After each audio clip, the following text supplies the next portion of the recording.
L'Ateneu del Raval ha aconseguit recaptar més de 19.000 euros amb la participació de 445 cofinançadors entre particulars i entitats.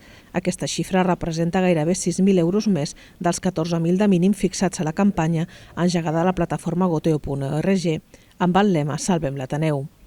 L'entitat està agraïda per la resposta rebuda, ja que els ha permès pagar el deute de lloguer que havien acumulat. Muy agradecidos por la respuesta y que en cierta forma nos dice que el Ateneu sí tiene un valor, que genera una contribución al barrio y que así el barrio responde frente a estos problemas.